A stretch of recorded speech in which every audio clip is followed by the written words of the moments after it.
सबको जय मसीह। मैं परमेश्वर के दासी आप सभी का बहुत बहुत स्वागत करती हूँ एक और नए वीडियो में। आइए हम परमेश्वर के वचन में देखेंगे आज अपने प्रार्थना के विषय में। आज हम प्रार्थना के विषय में देखेंगे कि परमेश्वर के दास सुलेमान का जो नीति वचन लिखा हुआ है वो किस प्रकार जो दिखाते हैं कि देखो हमारी प्रार्थना में पावर है और किस प्रकार जो हम लोगों के सम्मुख चमकते हैं।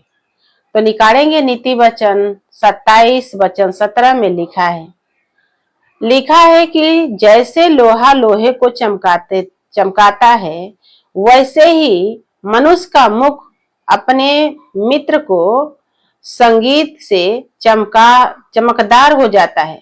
क्या होता है? संगीत से चमकदार हो जाता है। आज आप देखते हैं कि परमेश्वर के वचन में कहता है कि लोहे लोहे को चमकाता है, वैसे ही मनुष्य का मुख जो है परमेश्वर के संगीत से जो क्या हो जाता है, चमत्कार हो जाता है। तो चमत्कार के बारे में आप तो सुनते हैं, लेकिन क्या इस बारे में आप कभी सुने हैं कि परमेश्वर अपने लोगों को अभिषेक करता है और कैसे अभिषेक करता है? तो सुनिए, वचन में लिखा है कि जब पवित्र आत्मा आएगा तो तुम सामर्थ पाओगे। जब पवित्र आत्मा आएगा तो तुम जो है आत्मा से जो है प्रार्थना भर भर के ही करोगे। वचन में लिखा है कि परमेश्वर के दास दाऊद ने कहा कि स्तुति आराधना में यहोवा विराजमान है। कहाँ? स्तुति आराधना में यहोवा विराजमान है। जैसे आप देख सकते हैं कि संगीत से चमकदार तो होता है। कैसे? संगीत आप जैसे मान लीजिए स्तुति आराधना करते हैं, वर्शिपर हैं, चाहे मान लीजिए नहीं भी वर्शिपर हैं और परमेश्वर के जो है स्तुति आराधना में हमेशा जो है आप मनन करते हैं, वचन को मनन करते हैं। तो वचन कहता है कि जैसे लोहा लोहे को चमकदार बना देता है वैसे ही परमेश्वर का वचन आपके मुख को क्या हो जाता है, चमकदार बना देता है। आप देख सकते हैं कि बहुत बार ऐसा लोग बोलते हैं कि कैसे इनके चेहरा पर जो है ग्लोरी आता है, कैसे इनके चेहरा पर जो है ऐसा चमक आता है, कैसे इनका चेहरा जो है सब लोगों से जो है अलग ही दिखाई देता है। तो मैं आज समझाना चाहती हूँ कि देखिए परमेश्वर का वचन में लिखा है कि जब परमेश्वर का सामर्थ आएगा तो आप क्या हो जाएंगे, और ही व्यक्ति हो जाएंगे। परमेश्वर की आत्मा जब आपको टच करेगा तो आप वचन में लिखा है कि आत्मा में जो है भर जाएंगे और आत्मा के साथ साथ सच्चाई से प्रार्थना करेंगे। तो जब आत्मा आपको छुएगा तो परमेश्वर के छूने से आप क्या हो जाते हैं, एक ताजा हो जाते हैं। ताजा का मतलब देखिए, बहुत लोग जो है जब परमेश्वर में नहीं आए थे तो परमेश्वर के नहीं जानने के कारण बार बार लोग बीमार पड़ते थे, बार बार जो है उनके शरीर में जो है ताजगी नहीं था और बार बार ऐसा अटैक होने के कारण लोगों के अंदर क्या हो जाता है, उनका जो है त्वचा, उनका शरीर जो है कुम्हला जाता है, सूख जाता है और इस प्रकार लोग जो है सूखा सूखा दिखते हैं। उनके चेहरे का ग्लोरी, उनके चेहरे का जो है ताजगी, उनका चेहरे का जो है ऐसा मतलब कहते हैं ना, हरियाली सूख जाता है। लेकिन जब परमेश्वर का आप आराधना प्रार्थना वर्शिप पर जब करने वाले हो जाते हैं तो आपको लोग बोलते हैं कि देखो फलानी, और चाहे जैसे भी आपको लोग बुलाते हैं वैसे ही लोग कहते हैं कि देखो जब वो परमेश्वर में गई तो उसका जीवन कैसा बदल गया, वो कैसी थी और कैसी हो गई, वो कैसा था और कैसा हो गया। परमेश्वर के छूने से बीमारी धुआं बन के निकलता है। परमेश्वर के छूने से आपकी हड्डियां हड्डियां नस नस जो है वो हरा भरा ताजा होता है। और इस प्रकार आपके चेहरा से क्या होता है, एक अलग ही जो है चमकदार दिखाई देता हुआ आपका जो है फेस दिखाई देता है लोगों के सामने और आप जो है लोगों में एक अलग ही तरीका से दिखाई देते हैं।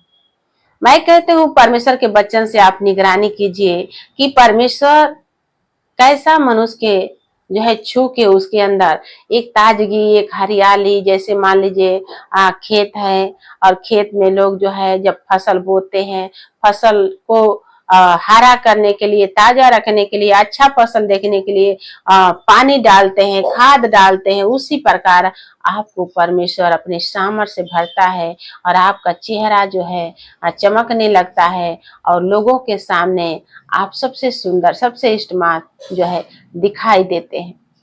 और इस प्रकार आपके चेहरे पर चमकदार जो है ताजा जो है रोशनी दिखाई देने लगता है और लोगों में जो है आप एक अलग ही तरीका से देखने लगते हैं। तो कहता है कि इसी रीति से जो अपने स्वामी की सेवा करता है उसकी महिमा होती है। क्या आप अपने परमेश्वर का सेवा करते हैं? क्या आप अपने परमेश्वर की बड़ाई करते हैं? क्या आप अपने परमेश्वर की स्तुति आराधना करते हैं? अगर ऐसा आप करते हैं, अपने स्वामी का सेवा करते हैं, आराधना करते हैं, प्रार्थना करते हैं, स्वर्ग और पृथ्वी का मालिक परमेश्वर आपको छूते हैं और उनके छूने से बीमारियां जाती है, उनके छूने से आपका शरीर जो है हरा भरा होता है और आप जो है एक अलग ही व्यक्ति दिखाई देते हैं। हालेलुया। फिर कहता है कि परमेश्वर के वचन कहता है जैसा जल में मुख की परछाई मुझको प्रकट करती है, वैसा ही मनुष्य का मन मनुष्यों को प्रकट करता है। जैसे हम लोग छोटे छोटे थे और छोटे छोटे बच्चे जो है गांव में बहुत एक खेला खेलते थे कि जब अजोरिया रात आता था तो अजोरिया और अनहरिया के जो बीच में बच्चे लोग खेलते थे तो उनकी परछाई दिखाई देता था। जैसे आज आप देखते हैं कि कड़ी धूप है और कड़ी धूप के सामने अगर आप खड़े हैं तो आपका परछाई आपको पीछे दिखाई देगा। उसी प्रकार अगर जो नदी है, नदी के किनारे आप चले जाएंगे, आपकी परछाई जो है नदी में दिखाई देता है।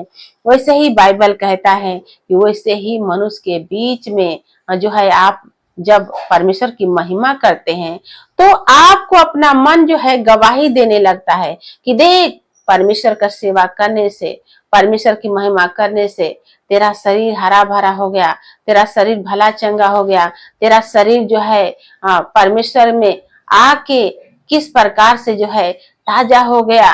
और हम गवाही देते हैं कि मैं परमेश्वर में गई, मेरा जीवन बदल गया, मैं परमेश्वर में गया, मेरा जीवन बदल गया। तो एक क्या हो जाता है, लोगों के जीवन से गवाही होता है। जिस प्रकार परछाई को आप देखते थे उसी प्रकार आपका आत्मा जो है बार बार कहता है कि हे मेरे भाई, मेरे बहन, जब आप परमेश्वर में जाते हैं तो आपका आत्मा गवाही देता है कि आप बदल गए, आप बदल गए, और वो बात आपको महसूस होती है। लेकिन कभी कभी लोग जो है नजरअंदाजा करते हैं क्योंकि उनको परमेश्वर का चमत्कार देखने के बावजूद भी उनको स्मरण नहीं रहता है। हालेलुया।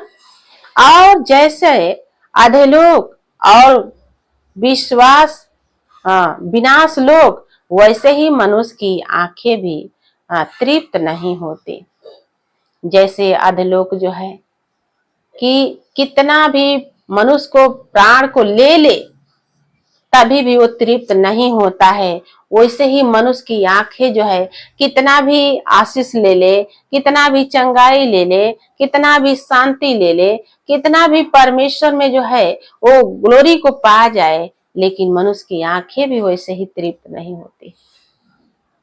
सोचने की बात तो यह है कि अधलोक कभी अपना मुंह नहीं बटोरता है, मुंह पसारे रहता है, मुंह पसारे हुए मनुष्य को निगलता रहता है और कभी वो तृप्त नहीं रहता है, उसका भूख कभी मिटता नहीं है। विनाश ऐसा चीज है। वैसे ही मनुष्य की ऐसी आंखें है कि कभी उसको संतुष्टि होता ही नहीं, चाहे परमेश्वर कितना भी दे दे। मनुष्य एक बात का चिंता छोड़ता है, दूसरी बात के लिए चिंता करता है। घर आया पैसे के लिए, पैसा आया घर के लिए, वस्त्र आया तो दूसरा वस्त्र के लिए, इसी प्रकार वो मनुष्य जो है कुछ न कुछ ऐसा अभिलाषा में पड़ा रहता है। मैं कहती हूँ कि परमेश्वर के वचन कहता है कि हे मेरे भाई, हे मेरे बहन, क्या इस बात पर कभी महसूस नहीं करते हो कि परमेश्वर के वचन में लिखा है कि मनुष्य सारे पृथ्वी का धन अगर अपना ले और अपने हिस्से में रख ले और सोचे कि मैं खूब मनमाना राज करूंगा, तो परमेश्वर कहता है कि हे मूर्ख, अगर अपने आत्मा प्राण को हानि पहुंचाए तो ये धन, ये संपत्ति तुम्हारे लिए किस काम क्या है? क्या करोगे? ये धन का क्या करोगे? जो धन आपने बटोरा है लालच करके, भय विचार करके, दुष्टता करके, वो धन को तो छोड़ के जाने वाले हो, तो फिर वो धन क्या होएगा? किस काम का है वो धन? आप जो है परमेश्वर के वचन सुन रहे हो, तो मैं कहती हूँ कि आज परमेश्वर के वचन को सुनने के कारण अपने मन को फिराओ, परमेश्वर में लौटो। परमेश्वर में आपको महिमा का धन मिलेगी, गवाही का धन मिलेगी। जिस प्रकार आप सुनते हो कि लोहा लोहे को क्या करता है? चमका देता है। वैसे ही मनुष्य का मुख अपने मित्र को संगीत से चमकदार हो जाता है। अपने मित्र के साथ आप परमेश्वर का शुभ समाचार सुनाओ, वर्षिपर का काम करो, स्तुति आराधना करने के कारण, परमेश्वर का सेवा करने के कारण आप खुद ब खुद चमकोगे और परमेश्वर आपको चमकाएगा। और जिस प्रकार जो है बाइबल कहता है कि विनाश लोग जो है कभी तृप्त नहीं होता है, मनुष्य की आंखें भी कभी तृप्त नहीं होती है। क्या इस बात पर कभी मनन करते हो? जब तक मनुष्य जो है पृथ्वी पर है, उसके लिए कभी भी चीज के लिए जो है तृप्त नहीं होता है। उसकी आंखें, उसके मन, उसके निगाहें कुछ न कुछ ऐसा देखने के कारण उसके मन में कुछ न कुछ अभिलाषा भरा ही रहता है, और वो अभिलाषा मनुष्य को कभी तृप्त नहीं होने देता है। हालेलुया। इसलिए वचन कहता है कि मनुष्य का जीवन एक ऐसा जीवन है कि कभी तृप्त नहीं होता है, और मनुष्य कितना भी धन संपत्ति बटोर ले तभी भी खुशहाल नहीं रहता है। मैं कहती हूँ परमेश्वर का सेवा कीजिए, परमेश्वर में आप दिल मन से क्या कीजिए, अपने आप को ढाल दीजिए। परमेश्वर जब आपको तृप्त करेगा, परमेश्वर आपको प्यास बुझाएगा, परमेश्वर जब आपके महिमा के लिए खड़ा करेगा, तो आप खुद गवाही दोगे कि मैं पहले परमेश्वर में नहीं आया था तो मेरा जीवन ऐसा था, लेकिन अब परमेश्वर में मैं आ गया, मुझे सब कुछ से क्या हुआ है? संतुष्टि मिला है। और कहता है कि जब कोई पीछा नहीं करता तब भी भागते हैं, परंतु धर्मी लोग जवान सिंहों के समान निडर रहते हैं। अगर कोई ऐसा दुष्टता करता है, जैसे मान लीजिए विनाश लोक है कि कभी मनुष्य से कभी उसका मन जो है तृप्त नहीं होता है, उसका मुंह नहीं भरता है, उसका मन कभी जो है तृप्त नहीं होता है, वैसे ही दुष्ट लोग भी होते हैं। कितना भी दुष्टता का काम करके बटोर ले आए धन संपत्ति जो भी कुछ हो, तभी भी उसका मन नहीं भरता है, और नहीं भरने के कारण उसके मन में एक डर, एक ऐसा उलझन, एक सकसका समाया रहता है। और कहता है कि दुष्ट जब कोई पीछा नहीं करता तभी भी भागता है, डरता है, घबराता है, कभी ना कभी उसके मन में बेचैनियां लगा रहता है। लेकिन धर्मी लोग जवान सिंहों के समान निडर होके रहते हैं। क्यों? हमसे क्या लेना देना है? विपत्ति आए, महामारी आए, कलेश आए, लॉकडाउन आए, कुछ भी आए, धर्मी लोग जो है बेखटके सुख से चैन से रहते हैं, क्योंकि वो जान गए हैं कि हमारा जीवन परमेश्वर में है, और जो परमेश्वर हमको बनाया है वो हमारा रक्षा करेगा, वो हमारी प्रार्थना सुनेगा, वो हमारे लिए मार्ग खोलेगा। हमको क्या चीज की डर है, क्या चीज की परवाह है? हाँ, उसके बाद कहता है कि देश में पाप होने के कारण उनके हाकिम बदल जाते हैं। परंतु समझदार और ज्ञानी मनुष्य के द्वारा सुप्र प्रभाव बहुत दिल के लिए बना रहता है।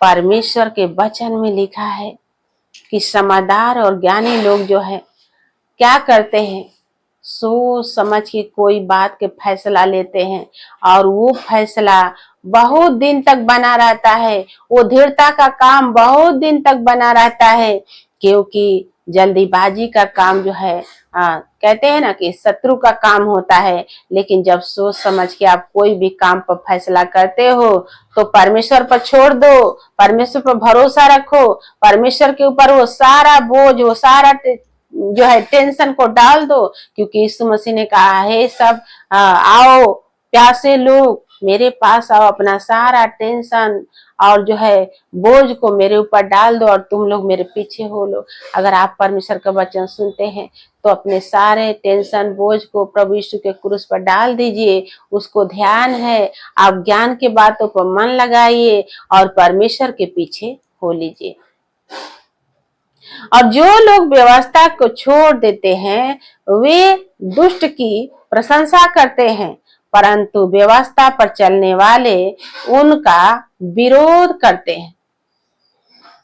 व्यवस्था को जो लोग मानते हैं और मान के छोड़ देते हैं, फिर वही दुष्टता काम, फिर वही गलत काम, फिर वही गलत संगति। लेकिन जो लोग परमेश्वर की व्यवस्था पर चलते हैं और जो चल के छोड़ दिया है वो क्या करता है, उनका पीछा करता है, कहता है ये ऐसा करता है, वो ऐसा करता है, मतलब कुछ ना कुछ ऐसा उसके पीछे पीछे गलती निकालता रहता है कि तू ऐसा है, तू ऐसी है, तू मतलब कुछ भी भला बुरा जो भी उसके समझ में आता है वो बोलता रहता है। हालेलुया। तो परमेश्वर के वचन को समझिए और परमेश्वर के कहने के अनुसार आप चलिए। अगर परमेश्वर के कहने के अनुसार आप चलते हैं तो परमेश्वर आपको समझदार बनाएगा, बुद्धिमान बनाएगा, आपको ज्ञानी बनाएगा, आपके चेहरे को चमका देगा, आपको हर जरूरत को पूरा करेगा। और कहता है कि बुरे लोग न्याय को नहीं समझ सकते, बुरे लोग जो है न्याय को नहीं समझ सकते, परंतु यहोवा को घुड़कने वाले सब कुछ समझते हैं। जिसको परमेश्वर डांटता है, जिसको परमेश्वर घुड़कता है, जैसे वचन में आप देखते हैं कि वचन कहता है कि जिसको परमेश्वर ज्यादा चाहता है उसको डांटता है, उसको घुड़कता है और उसी को बार बार क्या करता है, निगरानी करता है कि देखूं ये काम किया कि नहीं किया। तो जो लोग परमेश्वर से डरते हैं, परमेश्वर के घुड़कने के अनुसार जो है काम करते हैं, परमेश्वर है वह उनके सम्मुख रहता है और वो जवान सिंह के जैसा निडर निधड़क रहते हैं अपने घर में, अपने देश में, अपने परिवार में, क्योंकि उनको संभालने वाला उनका परमेश्वर यहोवा ही उनके संग संग है।